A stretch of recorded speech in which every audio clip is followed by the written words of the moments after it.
एक गांव में नंदू अपनी पत्नी हेमा के साथ रहता था। उनकी शादी को 8 साल हो चुके थे, लेकिन अभी तक उन्हें कोई भी संतान नहीं हुई थी। उनकी आर्थिक स्थिति भी सही नहीं थी। नंदू मजदूरी करके अपने घर का गुजारा करता था। एक दिन नंदू काम करने जा रहा होता है। तुम कल अपना खाना घर ही भूल गए थे। पूरे दिन भूख में कैसे काम करा होगा। और आज तो घर में कुछ भी नहीं है, बस थोड़ा सा आटा बचा हुआ था। उस आटे से केवल एक रोटी ही बनी है। ये लो, तुम ये रोटी समय से खा लेना, कल भी खाली पेट काम करते रहे। नंदू उस रोटी को लेकर काम के लिए निकल जाता है। रास्ते में उसे एक बहुत ही बूढ़ा आदमी मिलता है। उसको देखकर लगता है जैसे उसकी उम्र 100 वर्ष से अधिक हो। वो बहुत ही ज्ञानी होता है। वो बूढ़ा आदमी नंदू से कहता है, मेरे ऊपर दया करो, मैं बहुत भूखा हूँ। कल रात से मैंने कुछ नहीं खाया है। ईश्वर के लिए मुझे कुछ खाने को दे दो, ऊपर वाला तुम्हारा भला करेगा। बाबा, ये खाना तो मैं अपने लिए ले जा रहा था। मैं पूरे दिन मजदूरी करता हूँ। अगर मैंने नहीं खाया तो मुझसे सही से काम नहीं होगा और फिर मेरा मालिक मुझे आज की मजदूरी के पैसे भी नहीं देगा। वैसे भी मेरे पास केवल एक ही रोटी है। लेकिन बाबा, तुमने भी कल से कुछ नहीं खाया है, इसलिए इस रोटी पर तुम्हारा ज्यादा हक है। लो बाबा, इस रोटी को तुम खा लो। नंदू अपनी रोटी उस बूढ़े आदमी को दे देता है। बूढ़ा आदमी बहुत भूखा होता है, इसलिए वो रोटी वो तुरंत खा लेता है। बेटा, तुमने मेरी इस बुरे समय में सहायता की। तुमने अपनी एक रोटी मुझे दे दी। मैं तुम्हारी किस प्रकार सहायता करूं? बाबा, मेरी कोई संतान नहीं है। कृपया आप मेरे लिए ईश्वर से प्रार्थना करें कि ईश्वर मुझे संतान का आशीर्वाद दे। मैं लंबे समय से संतान की इच्छा कर रहा हूँ, लेकिन अब तक मेरी दुआ पूरी नहीं हुई है। मुझे आपकी दुआ से आशा है कि ईश्वर मेरी प्रार्थना को स्वीकार करेगा और हमें संतान का सुख प्रदान करेगा। मैं अभी तुम्हारे लिए ईश्वर से प्रार्थना करता हूँ। ईश्वर तुम्हारी मनोकामना को पूरा करे और आपको संतान का सुख प्रदान करे। कुछ ही दिनों में नंदू की पत्नी के यहाँ 2 जुड़वा बच्चे होते हैं। बच्चों के जन्म के बाद नंदू की पत्नी बहुत बीमार रहने लगती है। एक दिन वो नंदू से कहती है, नंदू, मेरी सेहत अब ठीक नहीं हो पाएगी। डॉक्टर भी कह चुके हैं कि अब मेरी हालत में कोई सुधार की उम्मीद नहीं है। मुझे लगता है कि मेरा समय आ गया है। मेरी आखिरी ख्वाहिश यही है कि तुम इन बच्चों का अच्छे से ध्यान रखना। इन्हें कभी भी अपने प्यार और देखभाल से वंचित मत करना। अब ये पूरी तरह से तुम्हारी जिम्मेदारी है। हेमा, तुमने इतना सब कुछ सहा है और अब हमें छोड़कर जा रही हो। मुझे पता है कि ये बहुत कठिन समय है, लेकिन मैं तुम्हारी बातों को दिल से मानूंगा। मैं इन बच्चों की हर जरूरत का ध्यान रखूंगा, उन्हें प्यार और सुरक्षा दूंगा, जैसा तुम चाहती थी। इनकी हर खुशी और दुख में मैं हमेशा उनके साथ रहूंगा। मुझे विश्वास है कि तुम अपनी जिम्मेदारी निभाओगे। हेमा, तुमने अपनी पूरी जिंदगी इनकी प्यार और अच्छे से देखभाल की है। मैं भी तुम्हारी तरह इनकी खुशियों की रक्षा करूंगा और उनकी परवरिश अच्छे संस्कारों के साथ करूंगा। तुम्हारी यादें हमेशा मेरे दिल में बसी रहेंगी और मैं इन बच्चों को तुम्हारी तरह ही प्यार करूंगा। मुझे सुकून है कि तुम ऐसे समझदार और दयालु इंसान हो। अब मुझे शांति मिलती है ये सोचकर कि मैं जा रही हूँ, लेकिन मेरे बच्चों के पास तुम्हारा प्यार और सुरक्षा है। मैं तुम्हारे इस विश्वास को कभी भी नहीं तोड़ूंगा हेमा। तुम्हारी यादों और आदर्शों को हमेशा अपने दिल में रखूंगा और इन्हीं के साथ बच्चों को बड़ा करूंगा। इतना सुनकर नंदू की पत्नी की मृत्यु हो जाती है। नंदू दिन रात मेहनत करके अपने बच्चों को पालने लगता है। यूं ही कई साल बीत जाते हैं। अब नंदू के बच्चे जवान हो जाते हैं तो नंदू को अपनी बेटी की शादी की चिंता होने लगती है। बेटी, तुम्हारी शादी की चिंता मुझे बहुत परेशान करती है। तुम्हारी माँ चाहती थी कि हम तुम्हारी शादी बहुत ही धूमधाम से करेंगे, लेकिन मेरे पास इतने पैसे नहीं है कि मैं तुम्हारी शादी सही तरीके से कर सकूं। इतनी मेहनत के बावजूद मैं सब कुछ ठीक से नहीं कर पा रहा हूँ। मैं चाहता हूँ कि तुम्हारी शादी में कोई भी कमी ना रहे। पिताजी, आप परेशान मत होइए। आपकी मेहनत और प्यार ने हमें कभी भी किसी चीज की कमी महसूस नहीं होने दी और आप शादी की चिंता मत कीजिए। हम साथ मिलकर हर मुश्किल को पार कर लेंगे। आपका साथ ही हमारे लिए सबसे बड़ी चीज है। पिताजी, दीदी सही कहती है। ईश्वर जरूर कोई रास्ता निकालेगा। आप चिंता करना छोड़ दीजिए। कुछ ही दिनों में नंदू अपनी बेटी शगुन की शादी वरुण नाम के लड़के से कर देता है।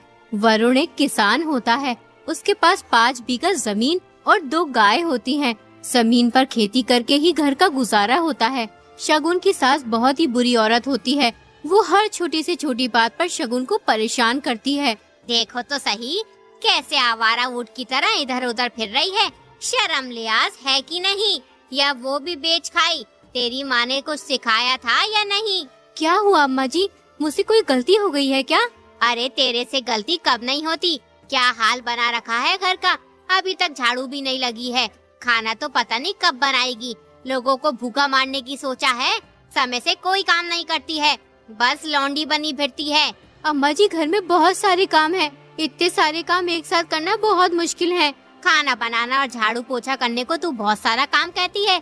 अरे जब तू नहीं थी तो मैं सारे काम समय से पहले ही कर दिया करती थी, लेकिन एक तू है, कोई भी काम ढंग से नहीं करती है। अगर मुझे पता होता कि तू इतनी बड़ी कामचोर है तो मैं अपनी बेटी की शादी तेरे साथ कभी नहीं करती।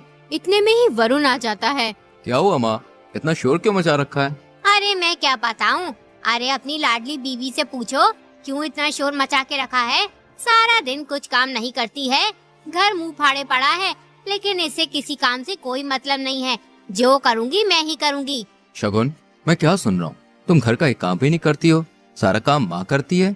ये बात तो मैं जानती हूँ और ईश्वर जानता है कि मैं कुछ काम करती हूँ या नहीं। सारा दिन काम करते हुए निकल जाता है, 1 मिनट आराम करने का भी समय नहीं मिलता। एक काम खत्म होता है तो अम्मा जी दूसरा काम बता देती हैं। अगर किसी काम को करने में देरी हो जाती है तो अम्मा जी मुझे उल्टी सीधी कहती हैं। बगैर खाए पिए भूखे प्यासी काम में लगी रहती हूँ। वरुण ये बात अच्छी तरह से जानता था कि उसकी माँ झूठ बोल रही है और वो शगुन से सारा दिन काम करवाती है। जब शगुन खाना खाने बैठती है तो उसकी माँ शगुन को खाली पीली आँख दिखाती है, लेकिन फिर भी वरुण अपनी माँ की तरफदारी करता है। तुम ये बात अच्छी तरह से अपने दिमाग में बैठा लो। अगर तुमने आज के बाद माँ को परेशान किया या घर का कोई काम नहीं किया तो मैं तुम्हें तुम्हारे घर छोड़ाऊंगा। फिर पड़ी रहना वहाँ। अब खड़ी खड़ी मेरा मुंह क्या देख रही हो? जाओ जल्दी से मेरे लिए खाना लेकर आओ, मुझे खेत पर जाना है। अपने पति की बात सुनकर शगुन की आंखें भर जाती हैं और वो चुपचाप खाना लेने चली जाती है। शगुन को रोता देख वरुण को बहुत दुख होता है और वो सोचने लगता है, मैं जानता हूँ शगुन, तुम्हारी कोई गलती नहीं है, लेकिन मैं अपनी माँ के आगे मजबूर हूँ। मैं उनसे कुछ भी नहीं कह सकता। अरे कोई सुनेगा तो क्या कहेगा? वरुण अपनी माँ को परेशान करता है। शगुन खाना लेकर आती है। वरुण खाना खाकर खेतों पर चला जाता है। एक दिन शगुन को खबर मिलती है कि उसके पिताजी बहुत बीमार हैं, बचने की कोई गुंजाइश नहीं है। तो शगुन तुरंत अपने पिताजी से मिलने चली जाती है। मेरी बच्ची, मेरा शरीर अब और मेरा साथ नहीं देगा। तुम दोनों के लिए मैं परेशान हूँ। तुम्हारा भाई अभी कुछ नहीं करता। तुम अपने भाई की देखभाल। मैं अपने भाई का पूरा ख्याल रखूंगी, उसे कभी अकेला नहीं छोड़ूंगी। लेकिन पिताजी, हम तुम्हारे बिना कैसे रहेंगे? तुमने हमें कितनी मुसीबतों से पाल पोस कर बड़ा किया है और अभी वो अकेला छोड़कर जा रहे हो। बेटा, ये जीवन का हिस्सा है। हम सबको एक ना एक दिन जाना होता है। मेरी सबसे बड़ी ख्वाहिश है कि तुम और तुम्हारा भाई सुखी हो। मुसीबत में तुम दोनों एक दूसरे का सहारा बनना। पिताजी, हम आपकी कमी को कभी पूरा नहीं कर सकते, लेकिन हम वादा करते हैं आपकी दी हुई सीखों को कभी नहीं भूलेंगे और हर मुश्किल वक्त में एक दूसरे का साथ देंगे। आपकी उपस्थिति हमेशा हमारे दिलों में रहेगी। मेरे बच्चों, मैं तुम दोनों के साथ रहूंगा, तुम्हारी यादों में, तुम्हारे दिल में। नंदू की मृत्यु हो जाती है, उसका बेटा अनाथ हो जाता है। कुछ दिन के बाद शगुन अपने ससुराल चली जाती है, लेकिन वो हर वक्त अपने भाई सोहन की चिंता करती रहती है। वो सोचती है, सोहन घर में अकेला कैसे रहेगा? पता नहीं वो अकेला अपना ख्याल रख पाएगा भी या नहीं। कैसे खाना बनाता होगा? समय से खाता होगा कि नहीं? उसे मेरे बिना सब कुछ संभालना बहुत मुश्किल होगा। क्या मैं वापस जाकर उसकी मदद करूं? लेकिन फिर भी उसे अकेला छोड़ना तो पड़ेगा ही। एक काम करती हूँ, एक बार घर वालों से बात करके सोहन को यहीं बुला लेती हूँ। जब तक उसकी शादी नहीं हो जाती तब तक वो हमारे साथ इसी घर में रह लेगा। अगले ही दिन शगुन घर वालों से कहती है, मैं सोच रही थी कि अपने भाई सोहन को यहीं बुला लेती हूँ। वो अकेला कैसे रहेगा? मुझे उसकी बहुत चिंता हो रही है। कुछ ही दिनों में उसका विवाह हो जाएगा तो वो यहाँ से चला जाएगा। लक्ष्मी सोचती है, इसके भाई को यहाँ रखने में कोई परेशानी नहीं होगी। 2 रोटी खाएगा और पूरे दिन काम करेगा। अगर तुम चाहती हो कि सोहन हमारे घर में रहे तो उसे जंगल का सारा काम करना होगा और दोनों गायों को चरा कर लाना पड़ेगा। उसके बदले हम उसे 2 वक्त का खाना दे दिया करेंगे। बेचारी शगुन को अपनी सास की ये बात सुनकर बहुत दुख होता है, लेकिन वो कर भी क्या सकती थी। और उसका पति ये सारी बात चुपचाप बैठा सुनता रहता है, अपने मुंह से एक शब्द भी नहीं निकालता। ठीक है माँ जी, मैं इन शर्तों को मान लेती हूँ। मेरे भाई को कोई भी कठिनाई ना हो, यही मेरी इच्छा है। अगले ही दिन शगुन अपने भाई के पास जाती है और अपने भाई को सारी बात बताती है। उसका भाई सोहन वहाँ रहने के लिए राजी हो जाता है। वो पूरे दिन दोनों गायों को चराता और जंगल में काम करता और रात को खाना खाकर घर के बाहर सो जाता था। एक दिन जब वो गायों को चराने जंगल में जाता है तो उसे एक अनजान आदमी मिलता है। वो सोहन से कहता है, तुम अकेले यहाँ पर क्या कर रहे हो? क्या तुम गायों को चराने का काम करते हो? मैं गायों को चराने का काम नहीं करता हूँ। ये मेरी गाय नहीं है। मैं अपनी बहन के ससुराल में ही रहता हूँ, इसलिए मुझे ये गाय चरानी पड़ती है। इसके बदले मुझे 2 वक्त का खाना मिलता है। तुम कितने मेहनती और ईमानदार हो। तुम सिर्फ 2 वक्त के खाने के लिए अपनी बहन के यहाँ इतना काम करते हो। तुम्हें यहाँ मेहनत करके कोई बहुत अच्छा जीवन नहीं मिलेगा। तुम मेरे साथ चलो, मैं तुम्हें एक अच्छा काम दिलवा सकता हूँ और तुम्हारे भविष्य को उज्जवल बना सकता हूँ। लेकिन मैं तो तुम्हें जानता भी नहीं हूँ, फिर तुम्हारे साथ मैं कैसे जा सकता हूँ? मैं यहाँ अपनी बहन के ससुराल में उसकी खुशी के लिए रहता हूँ। वो मेरी बहुत चिंता करती है, इसलिए मुझे लगता है कि कहीं और मुझे नहीं जाना चाहिए। तुम्हारी बात सही है, लेकिन तुम्हें अपने बारे में सोचना चाहिए।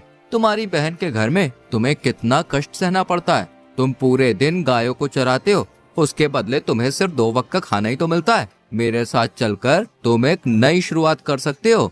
अगर मैं तुम्हारे साथ गया तो मेरी बहन मेरी बहुत चिंता करेगी। वो मेरे बिना कैसे रहेगी?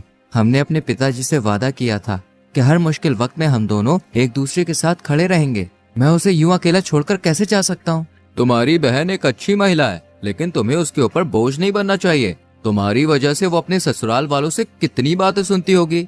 तुम्हारी बहन के लिए भी यही बेहतर होगा कि तुम एक ऐसा काम करो जहाँ तुम खुश रह सको और अपने जीवन को बेहतर बना सको। हाँ, तुम सही कहते हो।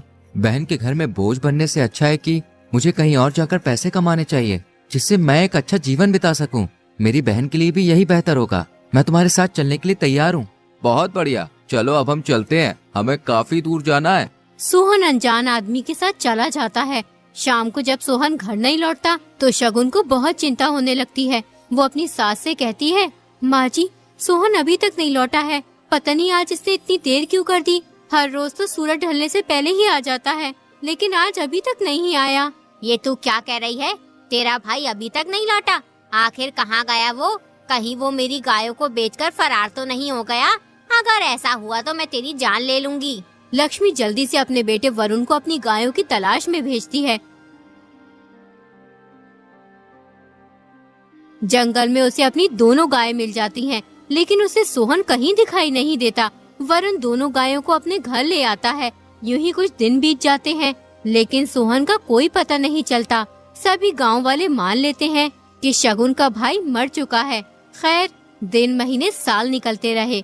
धीरे धीरे शगुन अपने भाई को भुलाती रही, लेकिन तीज त्योहारों में जब आस पड़ोस की औरतें अपने भाई से मिलने जाती या उनके भाई उनसे मिलने आते तो शगुन अपने भाई को याद करके बहुत रोती। एक दिन अचानक शगुन को अपने भाई का संदेश मिलता। वो खुशी से झूम उठती है। शगुन जल्दी से पत्र खोलकर पढ़ना शुरू करती है। मेरी प्रिय बहन, मैं ठीक हूँ और एक अच्छा जीवन जी रहा हूँ। मेरे पास किसी चीज की कोई कमी नहीं है। कृपया तुम मेरे पास आ जाओ। शगुन तुरंत अपने भाई से मिलने के लिए निकल पड़ती है। अपने भाई की धन दौलत देखकर शगुन हैरान रह जाती है। दीदी, तुम्हारे बिना मैं यहाँ तक कभी भी नहीं पहुँचता। ये सब धन दौलत तुम्हारी है। भाई, तुम ठीक हो? यही मेरे लिए सबसे बड़ी संपत्ति है। मुझे धन नहीं चाहिए। तुम हमेशा खुश रहो, इससे ज्यादा मुझे कुछ नहीं चाहिए। तुम बगैर बताए अचानक कहाँ चले गए थे? तुम्हारे बाद मेरा रो रो कर बहुत बुरा हाल हो गया था। मैंने तुम्हें हर जगह तलाश करवाया था, लेकिन तुम्हारा कुछ पता नहीं चला। दीदी, मुझे एक अजनबी आदमी मिला था। उसने मुझसे कहा कि तुम यहाँ अपनी बहन के ऊपर बोझ बने हुए हो, मेरे साथ चलो, तुम्हें एक अच्छा जीवन मिलेगा।